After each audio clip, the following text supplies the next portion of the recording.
তো বন্ধুরা দেখতে দেখতে চলে এসেছি আমরা দুজন। এই যে এটা আমার টুনাদা। তো আমরা দুজনে ঘুরতে চলে এসেছি। আর এই যে আমরা এখন কেনেল পাড়ে দাঁড়িয়ে আছি আর কি। কেনেল পোল আছে না সামনে, আর এদিক থেকে মুকুটমণিপুর ড্যামের জল আসছে আর। তো hi guys, welcome to new blog. তো চলে এসেছি আমরা জঙ্গলে। তো জঙ্গলের যেতে যেতে দেখছি চারিদিকে জল, এত প্রচণ্ড জল না, চারিদিকে দেখছি জলে জলাময়, জঙ্গল জমি চারিদিকে। আর এই যে মোটরসাইকেল চেপে আমরা বেরিয়ে পড়েছি আমি আর টুনাদা। তো দেখতে দেখতে আমরা এরপরে মুকুটমণিপুরের ড্যামে জল আসছে না, ওইখানে কেলেন পাড়ে চলে যাবো আর কি। গিয়ে নিয়ে ভিউটা দেখাবো কীরকম লাগছে ওইখানে।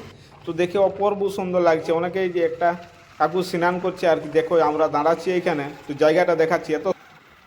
তো বন্ধুরা দেখতে দেখতে চলে এসেছি আমরা দুজন। এই যে এটা আমার টুনাদা। তো আমরা দুজনে ঘুরতে চলে এসেছি। আর এই যে আমরা এখন কেনেল পাড়ে দাঁড়িয়ে আছি আর কি। কেনেল পোল আছে না সামনে, আর এদিক থেকে মুকুটমণিপুর ড্যামের জল আসছে আর কি। এত সুন্দর লাগছে না। তো কিছুদিন আগে এখানে আমরা স্নানও করেছি, না নয় প্রচন্ড স্নান করেছি আর ঝাঁপ দিয়েছি, তাই তো।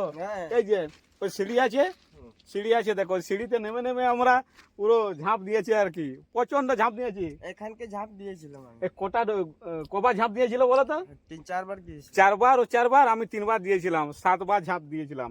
প্রথমে তো ভয় ভয় লাগছিল, কিন্তু তারপরে ভয়টা কেটে গেছিল আর কি। প্রচন্ড, তবে গভীর জল আসছে দেখাচ্ছে, কিন্তু অনেক গভীর জল, অনেক গভীর জল আসছে। তোমরাও যদি ঝাঁপ দাও তাহলে চলে আসবে এখানে। হ্যাঁ চলে আসবে এখানে, কোনো অসুবিধা নাই। আরে বিহারের হতে পারে, অনেকদিন বাংলায় থাকে মোটামুটি বাংলা ভাষা একদম রপ্ত করে ফেলেছে। কেউ যদি মনে করে থাকো যে বিহারের বাংলা জানে নাই, কিন্তু ভুল ভাববে, পুরো বাংলা একদম ঝাড়িয়ে জানে। আর এখন মোটামুটি বিকেল বেলা, চারিদিকে দেখতে পাচ্ছ সূর্য অস্ত যাচ্ছে আর কি। আর শাল জঙ্গল মাঝে, ও এত সুন্দর লাগছে না এখানটা, মানে প্রকৃতিটা খুব সুন্দর। এই যে দিক থেকে জল আসছে মুকুটমণিপুরের ড্যামের জল, আর এদিকে যাচ্ছে, এদিকে যাচ্ছে দেখো, একদম আঁকামাকা হয়ে চলেই যাচ্ছে। এত মানে জঙ্গলে চারিদিকে জল। এই মাঠে তো চারিদিকে ঘুরলাম আমরা, তো ঘুরে ঘুরে দেখলাম যে প্রচণ্ড জল, মানে ধান চাষের পক্ষে খুবই ভালো। আর তবে যারা খসলা বুনেছে আর কি, তাদের একটু খারাপ আর কি, কারণ খসলাতে ওই যে জল ঢুকে যাচ্ছে, খসলা গাছগুলোর অবস্থা খারাপ হয়ে যাচ্ছে।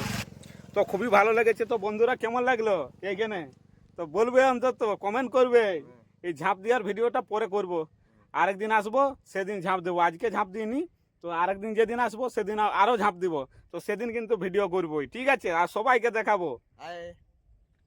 তো বন্ধুরা ভিডিওটা এখানেই শেষ করছি, পরের ভিডিওতে আবার দেখা হবে, তাই তো টুনাদা? হ্যাঁ হ্যাঁ, যখন ঝাঁপ দিব তখন ভিডিও হবে। ঠিক আছে। তো বন্ধুরা সবাই ভালো থাকবে, সুস্থ থাকবে, এটাই কামনা করি। আর আমরা কাজে বেরিয়েছিলাম, কাজেও সারছি, মাঝে দেখছি যে এই যে কেনেলে জল যাচ্ছে বলে একটু ভিডিও করি আর কি, সবাই মানুষকে দেখায় একটু কিরকম লাগছে। কতদিন পর এত ধরনের জল আসছে, মানে বুঝতে পারছো কিরকম অবস্থা, ধরনের জল। তো বন্ধুরা এই যে আমরা হেলমেট পরে নিয়েছি, এই যে গাড়ি আমাদের, তো এরপরে আমরা গাড়িতে চেপে পড়ছি আর কি। তো গাড়ি স্টার্ট হয়ে গেছে। আর